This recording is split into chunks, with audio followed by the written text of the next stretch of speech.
This is a Rogue Media Network podcast.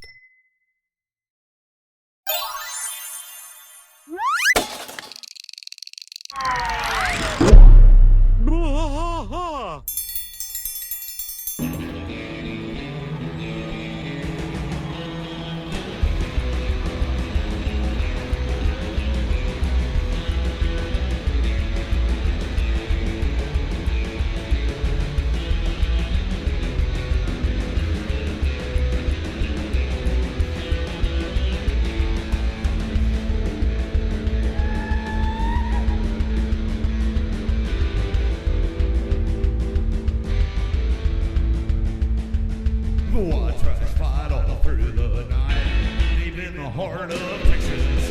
The trailer park is nice and dark, deep in the heart of Texas. Cat drinks his brew and he spits his chew, deep in the heart of Texas. The TV blares but no one cares, deep in the heart of Texas. Here we go!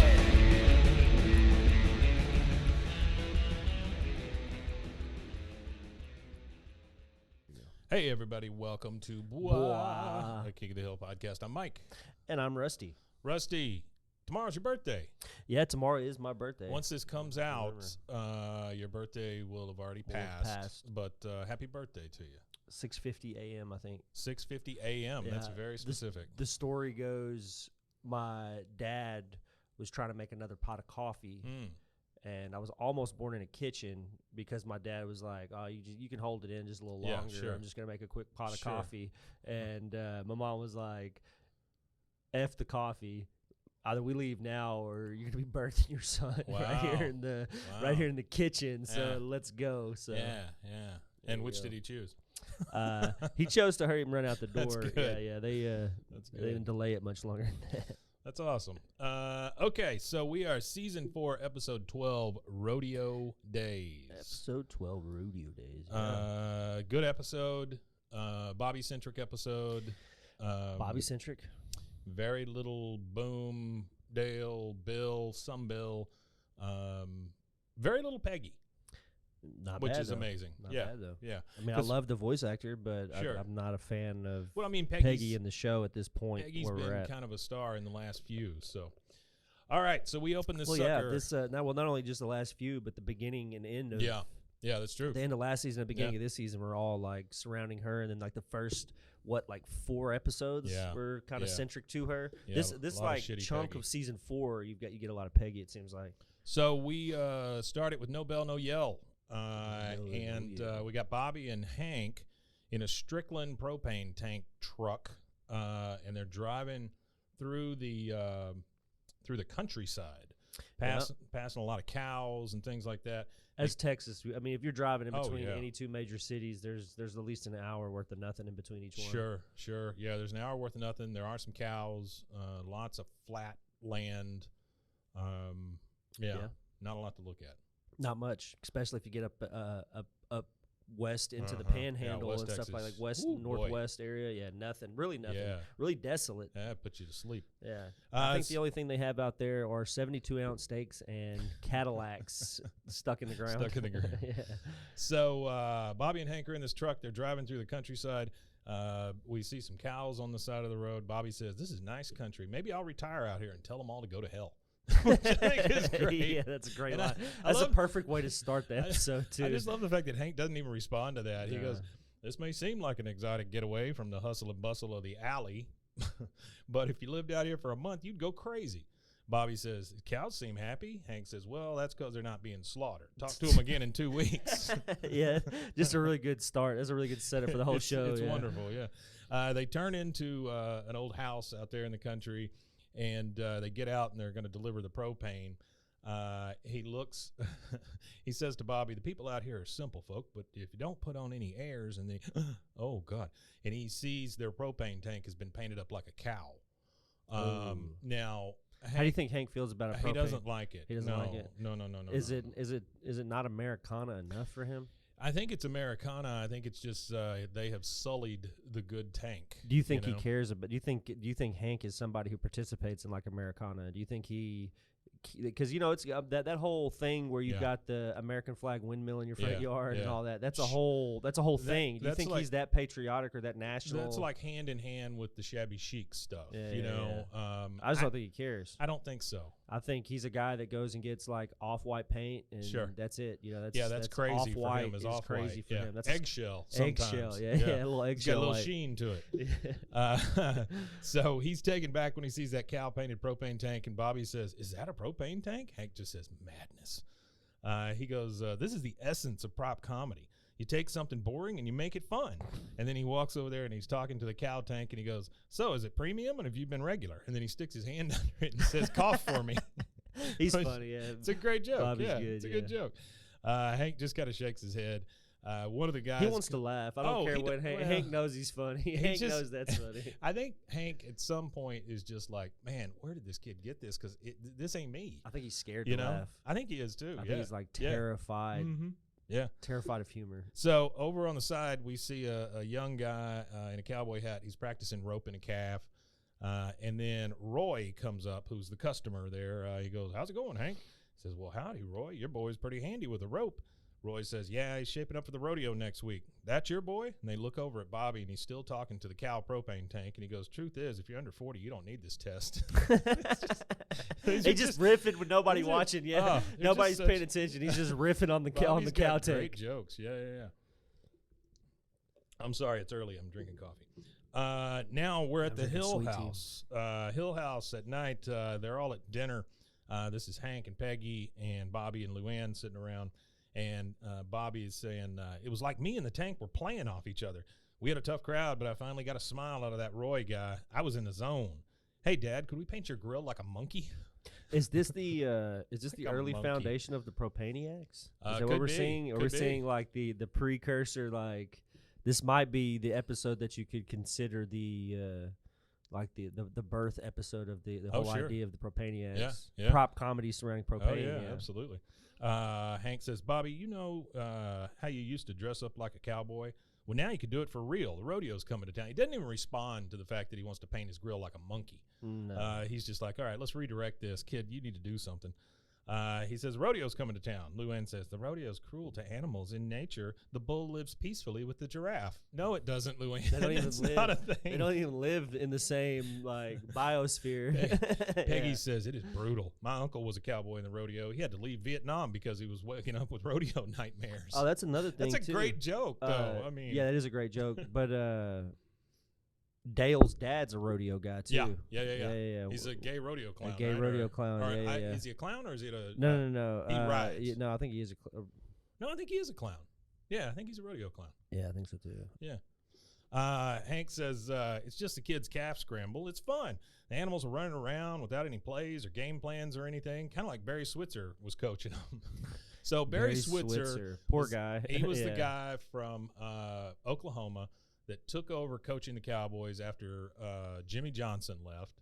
And that's the hell he gets. Well, he got the Super Bowl with Jimmy Johnson's schemes. Well, that's it. His team, his playbook. He didn't have to do anything. He just stepped in and just let the team keep playing. He was just a puzzle. You know? It was just a puzzle piece, and it was like having a full puzzle piece already put together, and you're just like a random puzzle piece from a different puzzle somewhere else, but and you're just there. No matter what, Barry Switzer still has a Super Bowl ring. He's got the Super Bowl ring. So he didn't really have to do much. That's right. And it's funny because now as time's gone on, damn, what's his name? Guy that owns the Cowboys.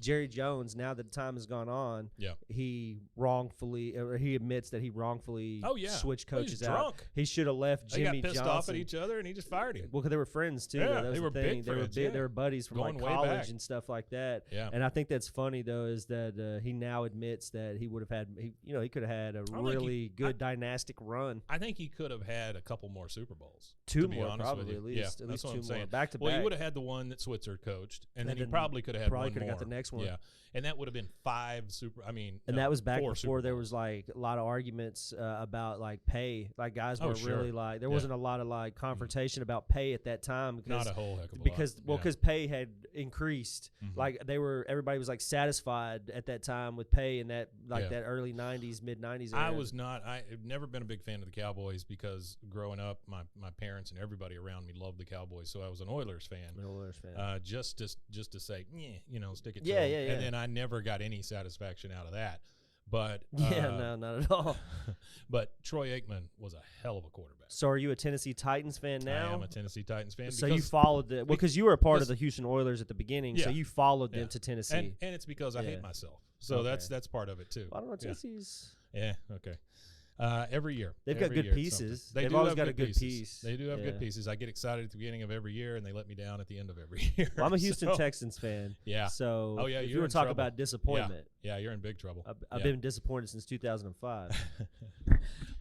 Okay, and Hank says, maybe if we showed some more support, I'm a instead big of jumping support. off the bandwagon every time it was a little hard. I still have a Brock Osweiler jersey. when has that it I gotten wear. good? Yeah, I don't care that it's almost your birthday. I've lost respect for you, Rusty. When I is still it- wear a Brock Osweiler jersey. You say when it gets a little hard. When has it not been hard for the Houston Texans? Hey, Mike, you know what? Yes, sir. You need to like just Hey, all we got it in this all year, though. respect. Hey, you know what? got it this Love year. you, blue.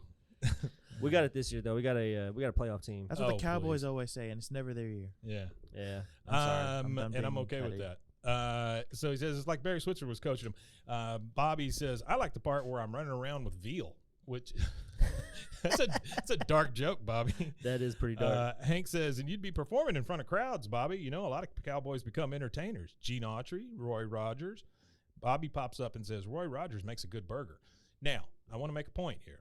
There is no Roy Rogers burger chain in Texas. The only places they are Maryland, Virginia, West Virginia, New Jersey, New York, Ohio, Pennsylvania, and that's it. But did they have them in the 90s? I don't believe so. They never I don't had think it Roy in Texas. Rogers has ever come this far south. So it's like a mid-Atlantic, northeastern kind of thing, like up that way. Well, think about it. Roy Rogers was like a star-spangled cowboy, and so it's mostly east, mid-east, that kind of stuff. Oh, okay. No, I didn't know that. Yeah. All right. He says he makes a good burger. Hank says, yes, he does. He goes, Peggy, I had some good clothesline somewhere. And Peggy says, it's up with the wine glasses, which it's a great little reference because it shows you how often they use the wine glasses. I'm sorry, I didn't mean to interrupt you. No, you're good. I was looking at this Roy Rogers thing. So apparently this restaurant was acquired by the Marriott in '68, right? Yeah. It used to be called Roby's Roast Beef, Roby's roast beef. but Arby's sued the shit out of them and made them rebrand. Sure. Wow. Yeah, that's crazy. Hank is asking about this clothesline because he's going to let Bobby use it as rope to try to practice. So the next thing we see, we're in the garage driveway. It's Bobby with his lasso clothesline, and Peggy is out there moving the grill around like it's a cow. Yeah. And she's out there going murr murr. She goes, "Come on, Bobby, rope that cow." Bobby's out there lassoing it, and he goes whoosh, and he lassos the sucker. And Hank says, "Hey, all right, son. Now that's a skill. It'd be good to use a live animal, but we don't want to hurt Ladybird." And he starts thinking. Next thing we see is Bill riding by on his riding lawnmower. Yeah. And he lassos him, pulls him off of it, and the mower just goes into a bush. It's just still going into that bush. He says, Bill says, or Boomhauer on the side watching says, "Tell you what, man, got a hog tie old Bill like dang old 10-pound rump roast, man. Oh, dang old had it once in New Guinea, man. Tastes like pigeon." Okay, so is he talking about eating human flesh? It appears that way, but I don't think know. that's what I he's hope saying. Not. I would hope not. I think that's what he's saying. Hank says, "I think he has the goods to turn pro." Bobby, not Bill. And, of course, he's over there unroping Bill. And Bill says, "Hey, Bobby, oh, ow, my wrist. If I hadn't been drinking my beer, that would have been right around my neck." Joseph says, "Bobby's going to kick butt at that rodeo. Mr. Dotrieve is much smarter and faster than any baby cow. Bill goes, well, quicker over short distances. I mean, Bill's even putting himself down. Yeah, he is. Bobby says, with Bill still on the ground, we should do the rodeo together. All you need is your parents' permission. He's talking to Joseph. Joseph says, oh, Dad, can I? And Dale says, sure, son, you can ask your mom. So he can't make any decisions without Nancy. Yeah. Let's see. Or he doesn't want to make decisions, so he defers it to mom. Yeah. It's like, I don't care, go ask your mom. Yeah. They Bobby and Joseph are out there practicing, and you see them lasso the Bugabago. Dale comes immediately out and Untie the his, queen. Well, he comes out with his shotgun and cocks it. And he goes, untie the queen. Then next you see them lasso and hog tie Bill in the alley. And Bill says, record time. Like, you big idiot. Okay, so now we're at Rhinestein's Cowboy. Yep. Not Rhinestone Cowboy, but Rhinestein's. This is one of the Jewish families, I guess, in Ireland there that owns Rhinestein's. Bobby comes out in chaps, and he's like, oh, I feel quicker in these pants. Hooky, hooky, hooky, hooky. And then he turns around, and he has no underwear on. Yeah. His butt. Second episode in a row where we're seeing somebody's butt. Last time it was Bill's. This time it's Bobby's. And he's just shaking his ass. And he looks around and goes, oh, hello there, to his butt. Hank is just mortified. He goes, Bobby, pants. Oh, by the way, I missed one thing. There is a sign in the window of Rhinestein's Cowboy that says, yes, we have sequins. It was just funny that you were mentioning Western wear. And I can see Kessner's right here across the bridge here in Kessner's old East Western Waco. wear place, here in East Waco. I think that building's been there since like the it's been there forever. 1800s, like the late 1800s. Mm-hmm. He goes, Bobby, pants. Peggy comes over and says, the salesman said with children's Western wear, the hard thing is if you don't want husky sizes. If you don't want husky sizes, Hank is looking up at the wall and he sees this painting. And it's got the Dallas Cowboys, including Troy Aikman and stuff, on horses riding around in the Old West, right? And he goes, look at that painting, Peggy. Look like an AI-generated image. Yeah. He goes, look at that painting, Peggy. Great art makes you think. And what I'm thinking is maybe the rodeo is what Bobby was cut out for. Bobby's over there. They look over, and he's in a cowboy hat, and he's all in denim. He goes, let's go eat some steaks. I mean, that's wonderful. Yeah. Hank is in his best spot now. He gets to go eat a steak. His boy's a cowboy.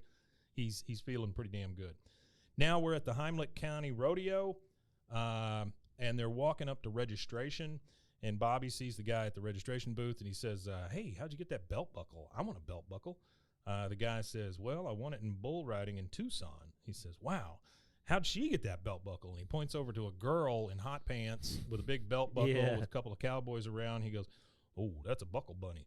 She got that by being friends with a cowboy. So I'll go ahead and break this down for those of you that don't know anything about Buckle rodeos, because rodeos I think are like people think of it as the South, but I don't even think of it as the South. I think it's like Southwest, because I don't just hear about like people in Georgia doing rodeos. I'm sure there is, but sure. It's like, to me, whenever I think of rodeo, I think of the Southwest. But a buckle bunny is like the equivalent of a roadie. Yeah, it's a groupie for a groupie. Sorry, not a roadie. A groupie is like a groupie for a rodeo. So it would be somebody that's jumping on the tour bus to see what everything's going on. Friends with the Cowboys. May or may not get very close with those Cowboys. You could watch the Dallas Buyers Club. And is that evident? That has. I've never seen that. I really mean to watch that.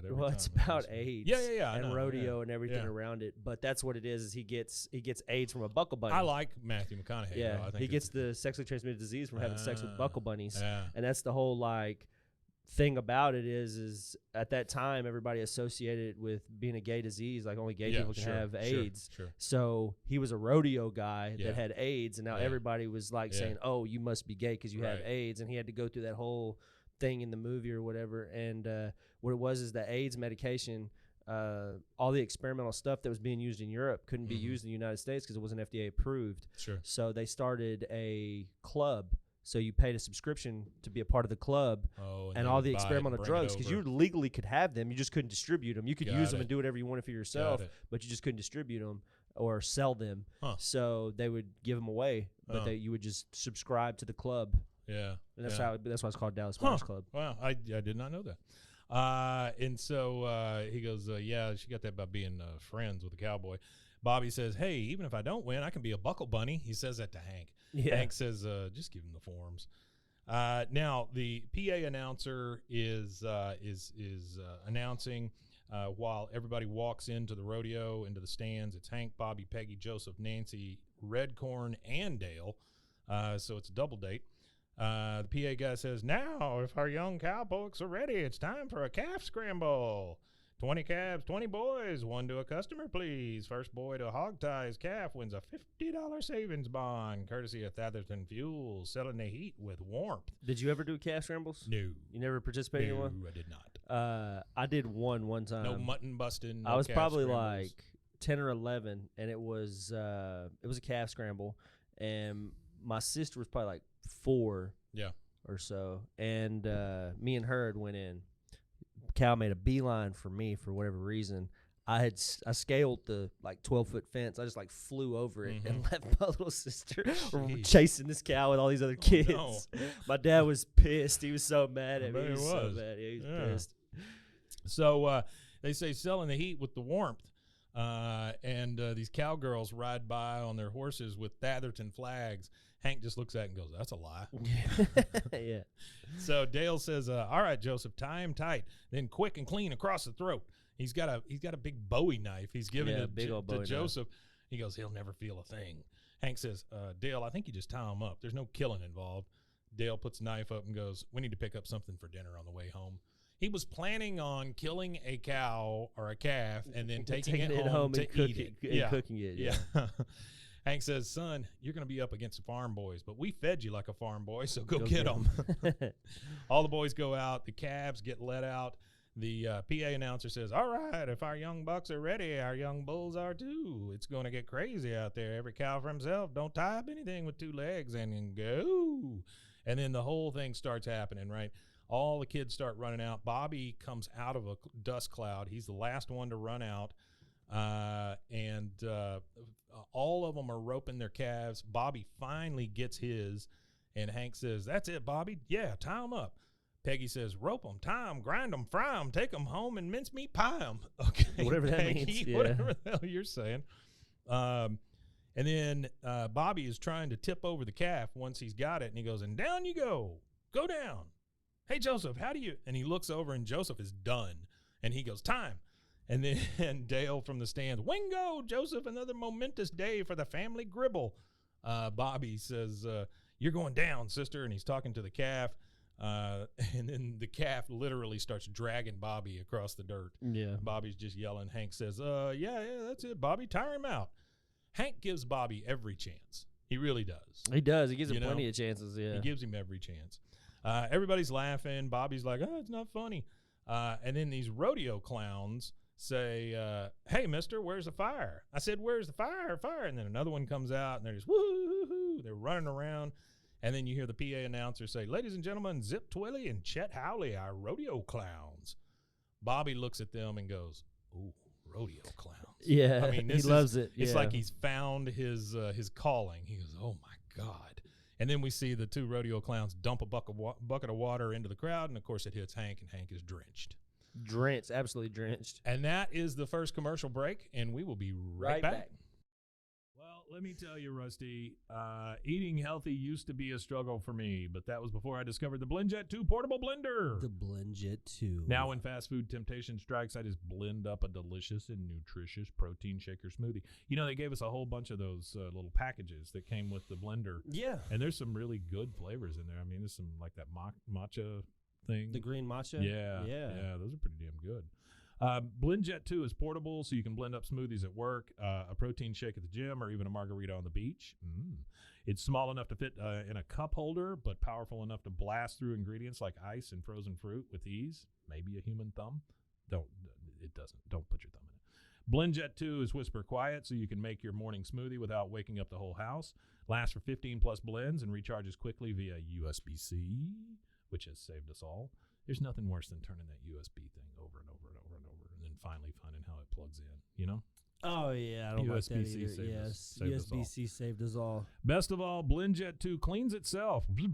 Just blend water with a drop of soap and you're good to go. There's 30 plus colors and patterns to choose from. There's a BlendJet 2 to complement just about any style. We have a pink one, lavender. Pink one. I think ours is lavender. Mine is the Toy Story Aliens. Oh, It's yeah. like the Pizza Planet one. Ooh, that one. Yeah. They've got some really cool colors, but I really like the patterns. I know one of the people here got one that looks like Woody the Sheriff. Is there a code with them? There is a code. What are you waiting for? Go to blendjet.com and grab yours today. Glab it today. Glibbity glob. And when you do glab it, make sure you use the promo code BWAAA12. That's to get 12% off your order and free 2-day shipping. No other portable blender on the market comes close to the quality, power, and innovation of the BlendJet 2. They guarantee you'll love it or your money back. Blend anytime, anywhere with the BlendJet 2 portable blender. Go to blendjet.com and use the code BWAAA12 to get 12% off your order and free 2-day shipping. Shop today and get the best deal ever. BlendJet 2, formerly known as BlendJet. Hey, everyone. It's me, your puzzle-loving pal. Did you know I was a puzzle-loving pal? I didn't know you were a puzzle-loving pal. I got to tell you about my latest obsession. It's Wongo puzzles. These things are the real deal. They are high quality, handcrafted, and perfect for anyone who loves a good challenge but doesn't want to dedicate their entire kitchen table to puzzles for a week. Trust me, I have been there. I will tell you this, my parents, they're very old and decrepit, and they make they do puzzles all the damn time. Yeah. Like there's always a table that what has else are like you an gonna unfinished do, right? puzzle. Yeah, it's either that or I don't know. Die. feel your bones. So these puzzles, these Wongo puzzles, they are 100% wooden. They'll last forever. Each piece is hand drawn. Just think about that for a second. Each piece is hand drawn, so no two pieces are the same, and you'll discover some fun whimsy pieces as you work through it. Whimsy. They come in a custom wooden box, which is perfect for storage and gifting. Before we started doing this, I didn't realize how many people I know already have these Wongo puzzles. I mean, they're apparently pretty. You can't go wherever Juan go. With stunning designs and unique shapes, Wongo puzzles are a cut above the rest. I loved doing the snow globe puzzle myself. It was great to pull out a puzzle and be done in a night and not have it on the table for a week. So what are you waiting for? Let's go to Wongo Puzzles, WONGO puzzles.com, and pick a puzzle today. And be sure to use the promo code BWAAA for 10% off your order. It's the most fun you'll have with a puzzle, guaranteed, or your money back. Go to WONGO puzzles.com and use your code BWAAA to get 10% off your order and get puzzling right now. And we are back. We have just seen Hank get dumped a bucket of water by the clowns. Yep. And now we're in the clown trailer. Bobby has made his way. What I don't understand is how Bobby gets free so much. Like, where are his parents? He's just like wandering around all the time. It's the 90s, though. I guess. Parents weren't really paying attention. I remember wandering around places as a kid. You just find other kids and hang out with the other kids wandering around. So we see the clowns. One of them's taking his makeup off. The other one is digging a bottle cap out of his leg. I mean, like it's jammed into his leg. I mean, these guys are not living a wonderful life. But it's in the trailer. Bobby comes up and says, "Excuse me, sir, are you Zip Twilly?" Zip is still taking his makeup off in the mirror, and he goes, "What do you want? I don't know what your mama told you, but I had a vasectomy in 1983. Bobby says, "Oh, I'm not after your money. I want to be a rodeo clown like you." He goes, "How old are you?" He goes, "I'm in the 7th grade, but I'm just talking about after school while you're in town. I'm good." He goes, "Son, we're doing fine on our own, so if you'll go back to the 7th grade," says it like that. Yeah, 7th grade. And that just tells me he didn't make it to the 7th grade. Yeah. He goes, "Me and Chet are going to go round up the beer cans." And then both of them, they've got freaking trash bags, and they're picking up beer cans because I'm assuming they need the money. Bobby just puts his head down. And he starts walking away dejected. He stops, though, and he goes, "The baby routine doesn't work." Yeah, he starts picking apart the comedy part of it. The baby routine just doesn't work. He goes, "It's all talk. When the diaper blows up, it's like, finally." Then the doctor comes out and his bag explodes. What the heck does that mean? There's a logic to an exploding diaper. Kid cut a fart. Fine. Why would the bag explode? I mean, Bobby is breaking this sucker down. He's going line by line here. The radio clown goes, "We've been doing the baby routine for 20 years. Bobby says, why does that not surprise me? You need to get out of your ivory tower and see what's happening on the street. Yeah, this is so funny. Give the baby a giant bottle. He can hit you with it. He can squirt you with it. Now I'm laughing. One of the clowns look at the other one. He goes, kid knows his stuff. Doesn't have a costume. Doesn't know the animals. Bobby says, I can learn. How about you? Man, Bobby, you turned that around on him real quick. Rodeo clown says, okay, but if anyone asks, you're a midget. The other one says, he's too big to be a midget. And the first one says, nobody's going to ask. So now they are all driving home. It's Hank and Peggy and Bobby. Hank is just dripping wet driving this car. Yeah, soaked and pissed. And he's just like, dang, rodeo clowns, Zippo and Frep Tapley. Well, that's not even close. Not even close, but that's now, funny. He goes, now I'm going to have really to. funny. He goes, now I'm going to have to throw this out. What? You're going to have to throw your clothes away? I mean, you got wet. He goes, who knows what else they use that bucket for? Oh, yeah. See, yeah, that's probably their shit bucket. Peggy says, oh, you do not want to know. We had rodeo clowns in Montana. They are not just inconsiderate. They are diseased freaks who will cut your throat for your invisible dog. What? What the hell does that mean? Where are these writers from? For your Who wrote invisible this dog. one? Hold on, let's see who wrote this one. John Vitti. He's the guy who wrote The Return to La Grunta. Well, he's the one that said John Vitti presents The Return to La Grunta. Yeah. Bobby pipes up from the back and says, and where do you think they get those ridiculous costumes? Hank's just kind of groaning. He goes, I tell you where, from Montgomery Weird. Peggy and Hank both laugh. She goes, that's good. Oh, Hank, you should send that into Joan Rivers. He goes, yeah, that's where I got it. And they're driving by. I guess at this point, Joan Rivers would have I think Joan already Rivers, had her failed show. It would have already failed and been over with on probably. Fox at this point, because that was in the early 90s. Yeah, they were trying to combat the Tonight Show. I'm not sure why they thought Joan Rivers would have been a good option for that. I know she used to guest on Tony. That's it, because she used to guest host. She used to guest host that, yeah.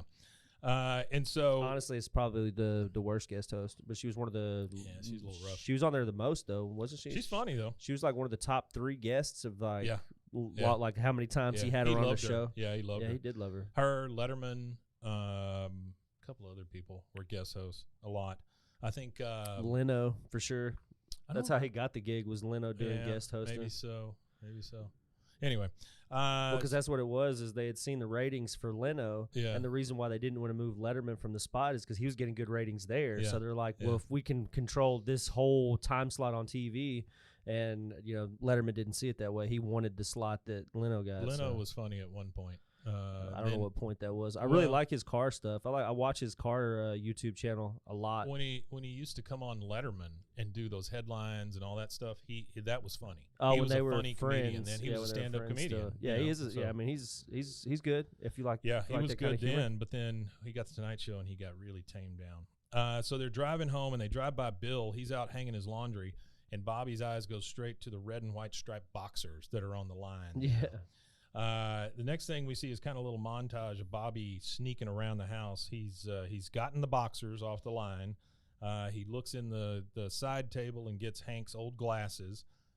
He of course goes in the closet and gets his mom's gigantic shoes. Yeah, that's funny. He goes and gets his mom's shoes. Yeah, those big friggin' things. And then he goes into Luann's room and he's looking through her makeup and he gets a couple out and he goes, "Ooh, desert rose, autumn sunset, yes." So he's got his costume now. And now he's outside. The Jack in the Box is what I can assume, because it's a giant clown head in a drive-through. Yeah. Right? He's just staring at this clown head. And Joseph is over on the side. He's like any, 10-year-old, 11-year-old, 12-year-old kid.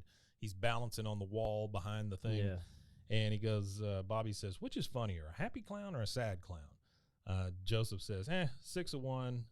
He goes, they've got to let you be a clown. You're the funniest person I know. He goes, well, your dad's really funny. Yeah. But Hank's funny? No, I don't think so at all. That's the another arty thing here. So this Bobby hiding, becoming a rodeo clown from everybody, and how he's trying to be secretive about it, is reminiscent of 1927's motion picture, The Jazz Singer. So for anybody that's not seen The Jazz Singer, which is probably about 99.9% of you, 1927, Al Jolson. So what it is, he's the son of a Jewish cantor who becomes a performer of ragtime and jazz, but he does it secretly, and that's how Al Jolson does all the blackface. I think that's what it is in that movie is blackface is what he dresses up as, Yeah. and what it is they wear the makeup to hide their identity because their dad doesn't approve of what they enjoy. So Al Jolson doing blackface in that particular movie, and Al Jolson was really revered by the black community. What he did at that time wasn't like he wasn't like vilified for it or nothing like that, because in this specific movie, all he was doing was disguising himself to hide from his dad, kind of thing. Well, he was showing what was happening in real life. So Bobby says he sees Joseph. Oh yeah, sorry, hold on. I'm sorry. I forgot to add. It was the that particular movie though is it was like one of the first ones to have a soundtrack, and it was like marking the transition between silent to talkies, as they call them. Yeah, so absolutely. It was like the transition film. Absolutely, that was a big one. Bobby sees Joseph kind of jump a little bit on the wall, and he goes, "Wow, I'm not even sure Carrie Strug could do that in cowboy boots." He loves Carrie Strug. And then he just kind of looks up at this guy and goes, Carrie Strug in cowboy boots. He loves Carrie Strug. Oh, I know. That's his deal. Yeah. That's his deal. All right, we're back at the rodeo. The announcer is saying, Joseph Gribble on Bronchosaurus. He scraped him up good. That's an 85. He throws off Joseph and all that stuff. You hear the crowd going crazy. Then you see the two, Bobby is all made up, and he comes over to talk to the clowns.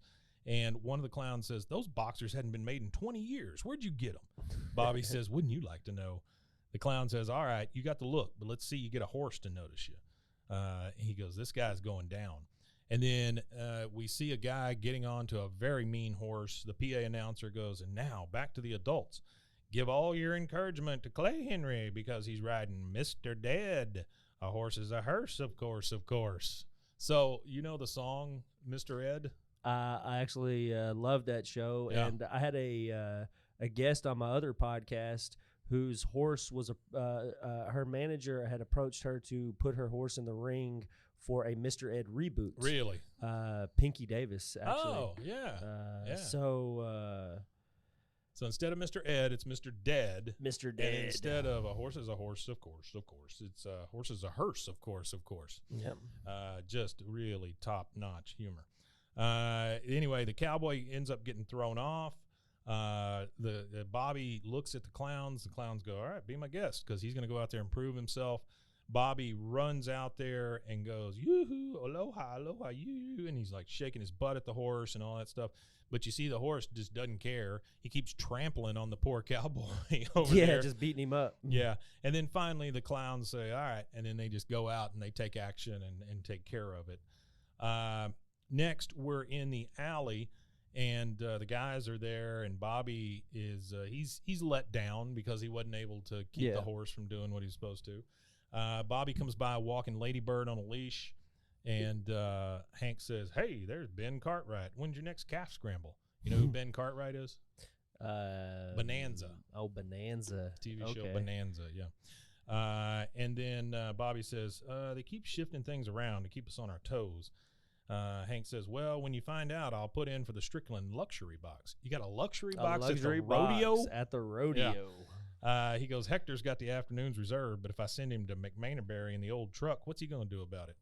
Bobby says, okay, but like I said, and then Hank says, I hear Joseph want another belt buckle, talking to Dale. He just didn't even listen to whatever Bobby said.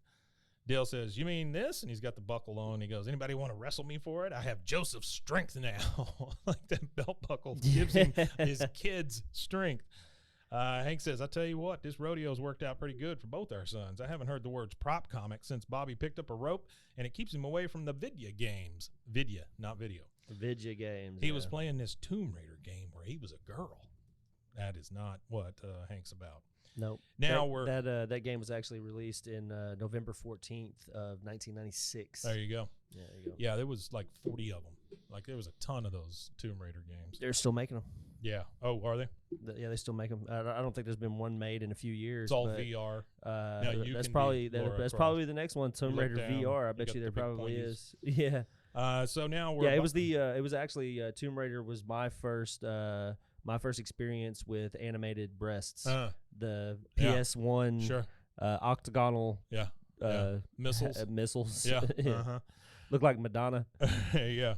Madonna looks terrible these days, by the way. Madonna looks like she got cut up with a knife in an alley and She had a looks bunch of like- trash stuffed in her face. She looks like It's terrible. An entire hive of bees stung her on the face. Well, Her I think the face is so problem with it- swollen. I think her problem was, Money, yeah, it's actually fame. called Tomb Raider VR, Lara's Escape on VR. It's called There Lara's you go. Escape. So Sure. there you go. But no, for her, I think what it was for her, she was a sex symbol for so long that she's just trying to recapture that in some way, shape, or Yeah. form with all this plastic surgery. But it's never going to work. She She's should've just just- insecure with growing old. She should have 'cause just of the leaned. industry. She should have leaned into her kids' career. I mean, that's Lord's. You know, I mean, that's Oh, is that? Yeah, Lords? that's You her- talking about? that's I her want to daughter. be better. that's her daughter. That's her yeah. daughter. I didn't know that. Why not just lean into that? You know, I mean, help her kid or whatever. Yeah, But like everybody else anyway, does. She probably sees her as a threat. like everybody else does. Okay, so now Bobby's at the rodeo. We see the horses and the cows, and Bobby is all made up, and he's over there performing in front of them while the clowns watch. And he goes, "What are you talking about? What are you talking about?" He goes, "You know, I think I'm ready to save some cowboys." The clowns say, "Cowboys, we save their butts and when they get thrown, but they'll pull your britches down when you're talking to your woman." Bobby looks at him and goes, "You guys have women?" The guy just goes, "Yes." Like, I don't know how often they're getting women, but yeah. Yeah, I don't know. Well, I feel like, you know what I really feel like? I feel like that the rodeo clowns probably do better with women than the cowboys do. Yeah, Well, I mean, the women, of course, want the cowboys, but there's only one cowboy. yeah. You know what I mean? Yeah. So eventually, I mean, not every woman could have the one cowboy, so they got to go for this. They got to go somewhere. Yeah, So I I feel like the guess. rodeo clowns are the funny guys. That, you know, Just in sheer humor numbers. wins. In Humor sheer wins. numbers, huh? well, humor wins too. Well, so. humor wins, but I don't know that slapstick humor wins. You know, I think there's a s- fine line there. I once, as a freshman in high school, ate a handful of dirt, and a senior girl had one of her senior friends come ask me out for Oh, her. my So God. it does work. Slapstick comedy works. Wow. Bobby says, "You know, my best friend's a cowboy. Maybe we can start the healing because the cowboys and clowns should be friends. We eat the same dust. We've got the same smell." Yeah. And then the horse behind him just kicks him, knocks him the hell out. He is groaning and stuff. He's laying on the ground. He starts to wake up. Joseph is there taking his makeup off. He goes, "What happened? The last thing I remember was being kicked by a horse." Joseph says, "Come on, Bobby. We can't let your dad see you in clown makeup." And then some of the kids come walking by and they go, "Hey, Joseph, they say rodeo clowns smell like cow pies, but I hear it's the other way around." So Joseph has already got a look on his face like, "Oh, shit, this is my friend, you Yep. know, but do I be with the cool kids or do I defend my friend and all that?" Now, Bobby is in his... And if you have to ask yourself that question, then you're probably not Yep. that person's Yep, friend. that's right. Bobby's in his bed back at the house with a cold compress on his head. Hank's sitting there on the bed talking to him, and he goes, "Your first concussion. Now don't fall asleep, son, because you could die, and because I want to tell you how proud I am." Yeah. He goes, "I mean, look at you. The bruises, the dirty clothes, the smell. You're all right. Is there anything I can get you?" Bobby says, "The blonde girl who lives here says I like fruit pies." The blonde girl. He goes, "No, you don't. Tough guy like you like sports." All right, we're back at the clown trailer. And Zip says, "Now, kid, it's hard for an old clown to admit he's made a mistake. It's a lot easier just to leave town and change your name. But when I said you didn't have what it takes to be a rodeo clown, I was wrong." And he reaches back and he grabs this pad. He starts to hand it to Bobby, and he goes, "Here's your ass pad, son." Which, Your ass pad. according to the Artie files here, it says that rodeo clowns wear a variety of padding. Oh, I bet they do. Ass pad being one of them, but Sure. they wear a variety of pads because a lot of it has to do with being gored by a bull. Well, I mean, They have to have some kind of stab protection sure. from the bull. Well, so and they the get thing gored. the thing you see a lot is them getting in those barrels and the barrels being knocked around Yeah. and all that stuff. If you ever get a chance, Dude, you when got to have some pads. go on YouTube and Google like rodeo clown compilation clips Mhm. and see how they get tossed around. You do see like the rodeo guy riding a bull get ragdolled a lot, Sure. but they're only at risk for as long as they're sitting on top of that bull, and then they can climb a fence and they're Right, gone. right. The rodeo clown has to get that Just bull the opposite. back Yeah. into where it's Mhm. supposed to go into its Yeah, pen. So whereas the rodeo guy, riding the bull might be in the pen, with the active live bull running around for Sure. maybe 15 seconds. the other guys are going to be in there for a good 4 or 5 minutes. Yeah, they're in trying there to for a wrangle while. them around because Yeah. sometimes it takes a little while to get the bull wrangled up, especially if it's been really pissed off because they do sit there and shock them and kick them and stuff to piss them off. Next thing we see is we're at Tom Landry Middle School. We're on the school playground, and we got Dooley with a kid in a headlock, and he says, "Your lunch money had a Canadian quarter." Imagine he stole the kid's lunch money, And he's tried to mad use 'cause it it, had a and Canadian because quarter. he Yeah. thought he stole $1.50, but all he stole was $1.25. Bobby comes walking up. He goes, "Hey, Dooley, that little squirt's not bothering you. Now, if you want to see an annoying little squirt," and he squirts his little flower in his face. Yeah. Dooley he turns around, and Dooley just starts kicking him in the ass. And he goes, "You've got dust coming out of your butt," because Bobby's got that pad on, you know. And Joseph is standing in the little crowd, and he goes, "Come on, Bobby, you proved your point. You're weirding me out." Bobby says, "Well, allow me to turn the other cheek," and he turns the other butt cheek, and Dooley's kicking it, and Joseph just kind of shakes his head and walks off. Now we're at we're watching Hank and Peggy through the kitchen window from the outside, and Bobby comes by in his cowboy gear. Peggy is pouring Hank some coffee, and he goes, "Look, Peggy, I think he's loping." He goes, "Well, he's actually loping." Well, he's skipping now, but he was loping, and I guess loping is a way that a cowboy walks, I'm assuming. I've never heard it called Loping. loping. I've heard it. I've seen like a bow-legged strut. You know what I mean? Sure. But I don't know if you'd call it loping. Loping. Anytime I hear the term loping, I think of a 454 big block with a big cam in it going blub, blub, blub, blub, blub, blub, blub. That's what Really? I think of loping. I always that think of sound like that a an car makes. interloper. Oh, an interloper. You know? And Peggy says, and this is one of my favorite lines of the whole show, "Our little cowboy is becoming a cowman." I love that. I think it's just the stupidest thing ever. Have you ever wondered that though? Cowman. As masculine as Being called a boy? being called a boy, a cowboy. I'm a cowboy. Well, are you a cowman? Cowman. You can't be a cowman. I think that's what I'm Cowman. gonna do. I think I'm gonna start doing that when people say, "Well, I'm a Cowman. cowboy." I'm like, "Well, why can't you be a cowman? Are you Rooting not for man the enough?" Dallas Cowmen. Yeah. Hank says, "I didn't tell Bobby, but I'm bringing a client to the rodeo this afternoon. I wouldn't want Bobby to know that a propane sale is hanging in the balance." Damn. All right, now no kidding, right? Now we're Putting at it the all on Bobby. we're at the He rodeo. brings work home too much. Oh, that's all he does. That's all he thinks about. Yeah. We're at the rodeo, and the announcer says, "Strap another buckle on Joseph Gribble, his third win this week." Wait a minute, ladies and gentlemen. We have a late entrant in the chicken roping. Joseph was over there getting another buckle from somebody on the dirt.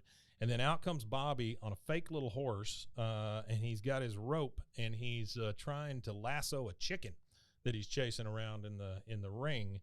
And instead of lassoing the chicken, he lassos the pretty girl. Yeah. And then pops his hat up and down like, you know, hey, lady. The cowgirl's just kind of laughing. And then Bobby ends up falling down, and Hank can't tell that it's Bobby yet, and he looks at his client and goes, "Oh, the clown fell in some poop." And then Bill comes over and That's goes, my underwear. "Hey, that's my underwear." Hank says, "Huh, well, that's one mystery solved, but why would that clown want to?" And then Dale pipes up and goes, "Those are Peggy's shoes." Which is odd that Dale would know what He Peggy. knows shit, Yeah, right? that's what makes me like, "Ooh, all right, He goes, Dale." "Those are Peggy's shoes." "Hank, it's Bobby." Hank says, "Bobby?" And then some kid standing on the sideline talking to Joseph, he goes, "Isn't that your friend?" And Joseph, being embarrassed, he goes, "Well, he lives next door to me, but they say that rodeo clowns smell like cow pies, but I hear it's the other way around." Everybody just laughs. And then Dale says, "He's funnier than Bobby, too." And that is our next commercial break. We see Bobby crying in his makeup because everybody's making fun of him. Yep. And we'll take this break, and we'll be right back. Hey, Rusty, did you know that you could be putting oil and chemicals in your coffee? No, I didn't know that. I love coffee creamer, but I don't think I've ever turned a bottle around to actually see what's inside. You know, recently I did, and I found out many of my favorite creamers, like especially the one my wife used to use, they contain ingredients I would never intentionally add to my coffee cup, like canola oil, Ooh.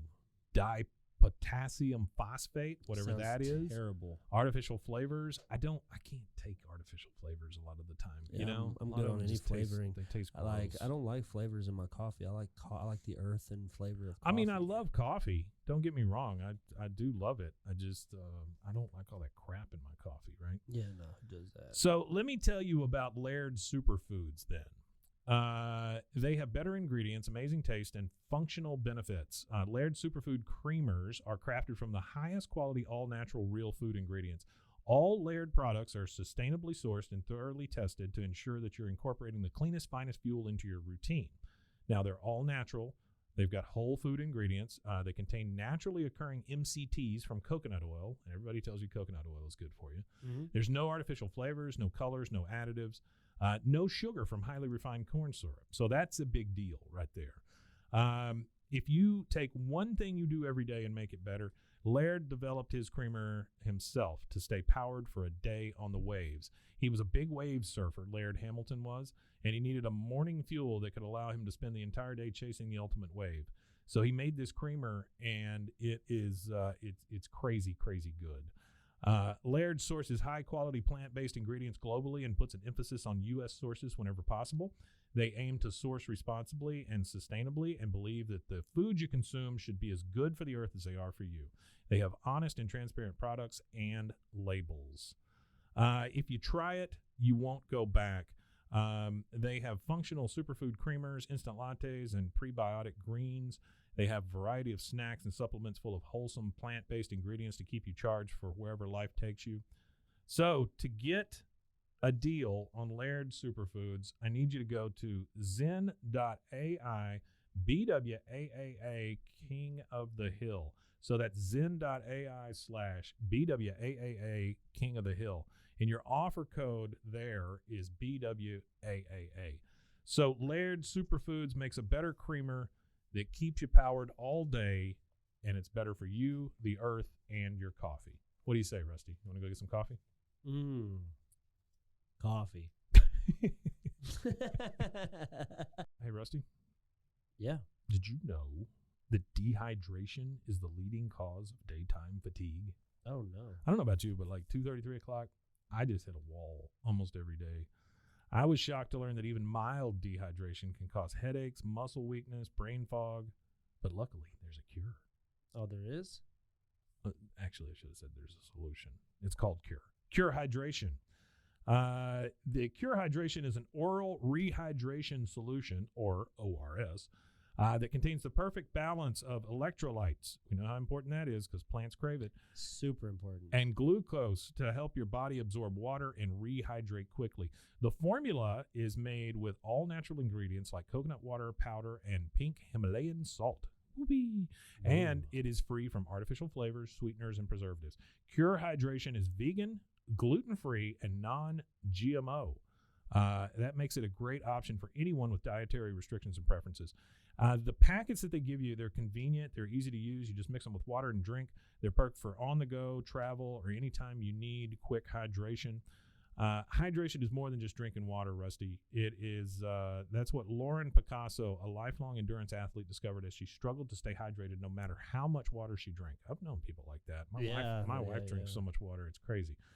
Lauren found Cure, a science-backed electrolyte drink mix to make hydration easy for everyone.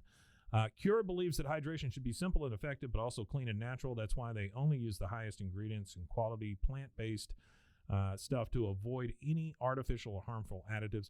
They're committed to transparency and honesty. All of their ingredients are clearly listed on their website and packaging, and they're always happy to answer any questions or concerns. So are you ready to combat dehydration? Absolutely. You can try Cure today and feel the difference for yourself. Use your code BWAAA. Sorry, I blanked. You're good. For 20% off your order. Try Cure today and feel the difference for yourself. Use our special code BWAAA for 20% off your order. Your coupon will be activated at checkout. Try Cure Hydration. Stop drying out. All right, and we are back. So Bobby is brokenhearted because people are laughing at him, not with him, as far as being a rodeo clown. We're back in the Hill house in the kitchen. Peggy is washing her shoes in the sink because they figured out that Bobby's this clown. Hank is really worried in the back. He goes, maybe this is my fault. I kept clowns away from him as a child, so he never got scared by one. Yeah, I was never really scared of clowns. So I wasn't don't know. either. I don't really understand. I don't understand the fear. The creepiest clowns I ever saw were there was one in Poltergeist. That was a little creepy. And then Killer Clowns from Outer Space. Have you ever seen that movie? Yeah, that's a good movie. It is a good movie. It's a terrible movie, but it's made to be terrible. It's made to be. It's one of those movies that's meant to be bad, like Kung Pao and all that stuff. Kung Pao. Yeah. Okay, that's a really good now one. you're talking about something. Kung Pao. Odenkirk, isn't that his name? Kung Pao is one of my all-time favorites. That's Odekirk. I say Odenkirk. Odekirk. It's Odekirk. Different dude. Yeah, Odekirk. He's got those giant nipples. Yeah, yeah, that's a good one. It's so good. Or the shoes. I like when he's just rolling down the hill and it just keeps going and keeps going and keeps going. He just never stops. I'm gonna have to watch that. I haven't seen that in so long. Yeah, I saw that on a list yesterday, and I was like, you know what clown scared me? The 2016 clown incident. Remember all the clowns that just appeared? The ones that were just all the weird in the shit woods? That was happening in like 2016. I think it was like 2016. Well, it was right after it, and then it was right after the first, the first it, yeah. But these were creepy ass clowns. No, it was really like creepy. Michael Myers like as a clown kind of thing. Like people were getting accosted, you know what I mean? Yeah. Like people were getting chased by clowns with knives in their hands and stuff. It was really weird. Yeah, it was really weird. It seemed very much like a Reddit kind of. You know what it felt like? Thing, you know what I bet it was? I bet it was like some viral marketing campaign from like the studio, from maybe the production studio. It could be. They had like people go out and chase people and stuff, just kind of like. That's a great campaign. Feeling. That would have been great, and nobody ever knew about it. But the movie at the time trended all the way, like shot way up. It because was good of though. The movie was good. Oh, you talking about the new one? Well, either one, yeah. The two new ones. Yeah, I like them. I thought they were really good.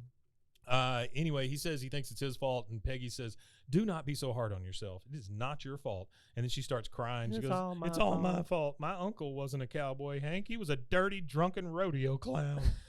Hank says, "Don't tell me, Uncle Boffo." Uncle Boffo? Wait, his name is Uncle Boffo, and you didn't know he was a clown? You thought he was a cowboy? Okay, so Hank is in Bobby's room, and he's getting rid of all the clown stuff, because that's the way you teach kids stuff. You just get rid of all their things. Bobby's like, hey, that's Luann's makeup. Hank says, you're not only a clown, you're a thief. I don't know which is worse. Clown. That's fucked up that they thought a clown's worse than a thief. He sits on the bed with Bobby. Bobby's got his head in the pillow, and he's just like, Bobby, I'm trying to help you. You see, a circus clown is a carny who's too stupid to flip a ride switch on and off. Jesus. Damn. He goes, now you take a circus clown, roll him on the barn floor, and kick him in the head a couple of 100 times, and what have you got? And Bobby's like, your son. Like, it's just such a lesson, you know. I'm your son. Now we're back in the alley. We get, yep. Then we get to Hank, and he's just like, and then boom, and then Dale starts humming this calliope music, like, and Hank's like, all right, Dale, okay. Joseph comes riding up on his bike with a big old belt buckle on. He goes, hey, Dad, I won the goat roping, and they're going to let me ride a baby bull tomorrow. My time was so good, they made me take a drug test. Yeah. Dale says, woo, the only drug you're on is gribacillin. He looks at Hank, and he goes, and you told me gribacillin would possess no performance-enhancing qualities. And then Bobby's on the back porch, and he's just all sullen and downtrodden, and he watches kind of Joseph ride by. We're back at the rodeo, and Bobby's up in the stands with Hank and Peggy, and he goes, cheer up, Bobby. Except for the cowboy and the man who straps the bull's genitals, there's nobody more important than the friends cheering in the stands. The man who straps the bull's genitals. Yeah. The announcer comes on. They got to piss them off. Oh, like, I'm sure it's probably not as bad as it used to be how they do things now. Sure. But I know they're hitting them with cattle prods. It's still and rough. Stuff. Like, they're still tasing them, tasing them and riling them up. Oh, yeah. And those bulls are big. They use Brahma bulls. And they're temperamental bulls, period. Yeah. Even if you're not antagonizing it, they're just generally, amped up animals. But I don't know that the man who straps the bull's genitals is the most important guy. I don't know. The announcer comes on and goes, and now, special event, riding our baby bull problem child is 3-buckle boy Joseph Gribble. Bobby just doesn't even want to watch it. He says, I'm going to go get a hot dog. He's pretty depressed. Dale is back behind him and goes, I love my boy. Don't you love my boy, Hank? Joseph gets let out of the chute. He gets bucked off in slow motion. Zip the clown runs up and with a bell, but he gets kicked by this bull. Yeah. And knocked the hell out. And then you hear a woman in or the other clown comes out. He gets kicked, and you see just his horn fly by. You hear a lady up in the stands. Oh dear, that boy's going to be gored. Bobby sees it on his way to get a hot dog, and then he sees this old lady sitting there. He grabs the old lady's hat and shades and puts them on, and then he starts heading out there because he's going to take care of this. And Hank says, wait, Bobby. And he puts lipstick on him. And he goes, go, Bobby. And then Bobby runs out there. He goes up to the bull, and he goes, what are you talking about? What are you talking about? What are you talking about? And then he grabs a fire extinguisher. He bends over and puts the fire extinguisher between his legs like he's farting. And he goes, what did I eat? Oh, please, everyone, avoid the nachos. And then he starts shooting the fire extinguisher at the bull. Oi, oi. And then the bull chases Bobby. Bobby jumps in a barrel. The barrel gets gored by the bull. And then from inside the barrel, you hear, don't worry, everybody, I'm fine. And then he shoots some of that fire extinguisher out and goes, oh, not so fine. Yeah. Yeah. Then we see the clowns are still on the ground. Joseph is getting drug off because he's hurt his leg. And Bobby has saved the day out on the rodeo field. Saved the day. Now we're at the ambulance. Joseph is in the ambulance getting patched up. He gets a cast put on in an ambulance, which is a little weird. Yeah, that is a little weird. Well, actually, it might not be so weird for like immediate trauma at like a rodeo or something like that. Like a football game, just to stay. Well, they're putting a full cast on, so that's a little weird. That is a little weird. But they usually do air cast or something. Yeah, an air cast would be. But Joseph looks at Bobby and he goes, "There's only room for one autograph." So they're friends again. Yeah. Bobby says, "I'd much rather have one of your buckles." And Joseph stops and gives him his buckle, and he goes, "Okay, but that doesn't make you my buckle bunny." Bobby says, "Oh yes, sir, it does." Yeah. Then we get the credits. That's it. That's it. After the credits, we hear Zip say, "Here's your ass pad, son." And then I got a quick rodeo clown history for everybody. Please. The history of rodeo clowns. So beginnings of competitive rodeo begin in the early 1900s. Yeah. And what it was is promoters would have trouble keeping people in the stands in between people doing the bull riding or whatever, or the horse riding. Yeah. So they would hire these guys to come in and entertain the crowd, kind of, or whatever. Right. Well, what ended up happening is in the 20s, they switched to these temperamental bulls, which is the ill-tempered Brahma bull. So when they switched to these bulls in the 20s, they now needed somebody to distract the bull from, if somebody fell off, they needed somebody. So they were performers. They were performers at first, but then they became this what they call a rodeo protection athlete. That's the official moniker. It evolves into something even more. So you have American bullfighting. So they actually have competitions for this since, like, I didn't even know this was even a thing, but apparently these techniques, the proper term for these guys is actually a bullfighter. They're called bullfighters. The rodeo clown. It's a lot more. Sure. It's a lot more.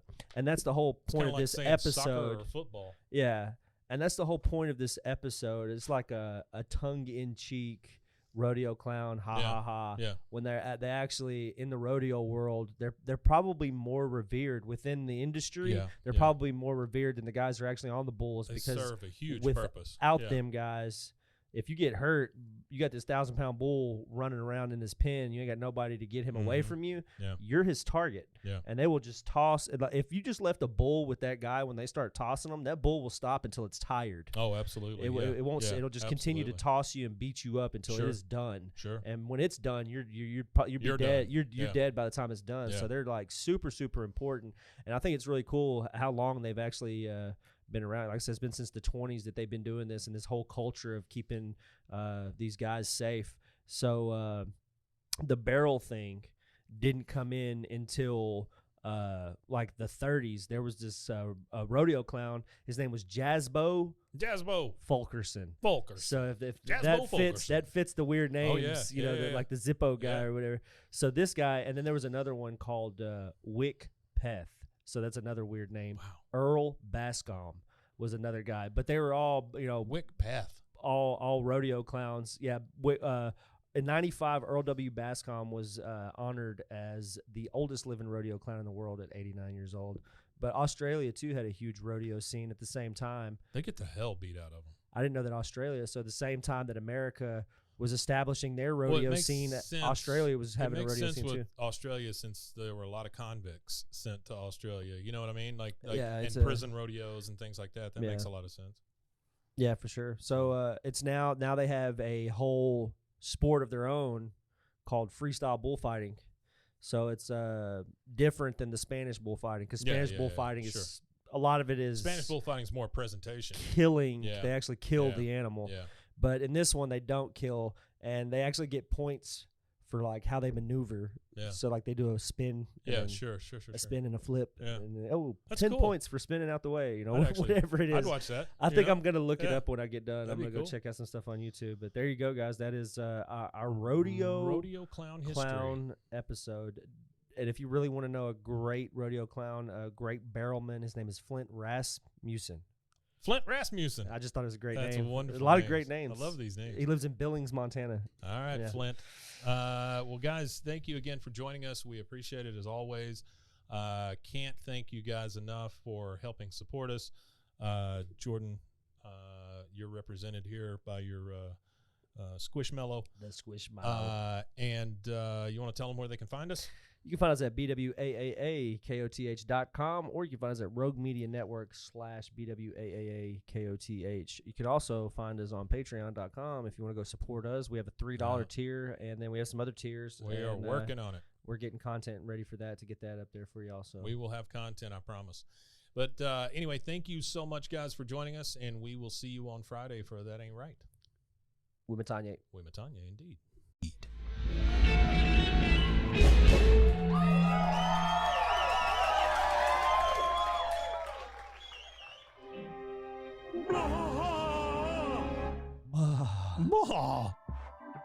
This has been a Rogue Media Network production.